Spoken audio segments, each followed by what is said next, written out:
আমরা নিজেরা শহীদ পরিবার একসাথে হতে যাচ্ছি, আমাদেরকে দয়া করে কিছু টাকা ভিক্ষা দেন। কিন্তু তারা এই শহীদদেরকে ভিক্ষাও দেয়নি। সরকার কিন্তু এই পর্যন্ত বসেনি। এটাই ওনার ব্যর্থতা না সফলতা সেটা আমি জানি না। আমি সমস্ত উপদেষ্টা মণ্ডলীদেরকে ধিক্কার জানাই যে আপনারা শহীদের রক্তের সাথে বেঈমানি করেছেন, করতেছেন, করবেন না। আল্লাহ ছাড় দেয়, ছেড়ে দেন না। আমি ওনার 2 মিনিট ভিডিও বার্তার জন্য সহ চাতক পাখির মতো তাকিয়েছিলাম। ওনার কাছে সেই শহীদদের পরিবারদেরকে বার্তা দেওয়ার জন্য 2 মিনিট ভিডিও দেওয়ার জন্য সময় হয়নি।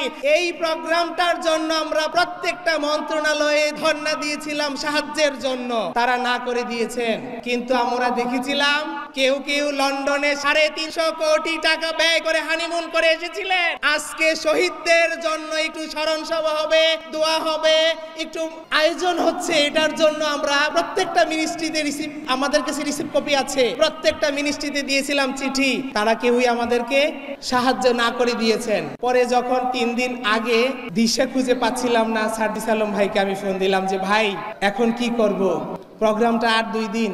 তখন ভাই একটু সহযোগিতা করেছেন। স্থানীয় সরকার থেকে আমাদের এই হলটা নেয়ার জন্য কিন্তু আমরা এটা গভর্নমেন্টের লিজ দেওয়া, এই হলটার জন্য আমরা আবেদন করেছিলাম গণপূর্তের আন্ডারে। গণপূর্তের যে উপদেষ্টা আদিলুর রহমান স্যার উনি ডিরেক্ট না করে দিয়েছেন। আমরা একটা অনুষ্ঠান করব, সারা বাংলাদেশের শহীদ পরিবারকে নিয়ে। সরকার কিন্তু এই পর্যন্ত বসেনি। এটাই ওনার ব্যর্থতা না সফলতা সেটা আমি জানি না।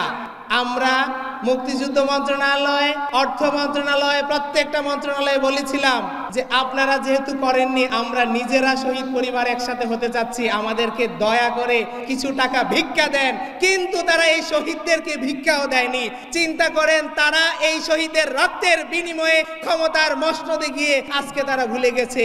এটা কি এটাই প্রমাণ হয় না অন্ধ যখন চোখে দেখতে পায় তাহলে তার হাতের লাঠিটার সাথে বেঈমানি করে সেটাকেই সে দূরে সরিয়ে দেয়।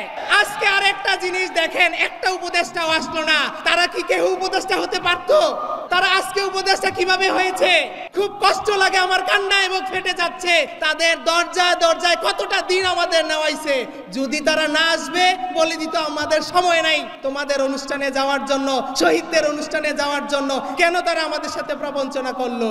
আমি সমস্ত উপদেষ্টা মণ্ডলীদেরকে ধিক্কার জানাই যে আপনারা শহীদের রক্তের সাথে বেঈমানি করেছেন, করতেছেন, করবেন না। আল্লাহ ছাড় দেয়, ছেড়ে দেন না। আল্লাহ ছাড় দেয়, ছেড়ে দেন না। যদি বেঈমানি করেন গজব দিবে আল্লাহ। আমি কিন্তু ডক্টর ইউনূস স্যারের কাছে 2 মাস আগে চিঠি দিয়েছিলাম, আমার কাছে সেটাও আছে, উনি আসার জন্য। ওনার দফতর থেকে টোটালি না করে দিয়েছে, ওনার সময় নাই। তারপরে আমি ওনার 2 মিনিট ভিডিও বার্তার জন্য সহ চাতক পাখির মতো তাকিয়েছিলাম। ওনার কাছে সেই শহীদদের পরিবারদেরকে বার্তা দেওয়ার জন্য 2 মিনিট ভিডিও দেওয়ার জন্য সময় হয়নি। তাহলে বুঝেন উনি শহীদদেরকে কতটা ভালোবাসে। আজকে যার কারণে উনি ক্ষমতার মসনদে, উনি কি ছিলেন, কোথায় ছিলেন, আর এখন কোথায় এসেছেন আপনারা জানেন।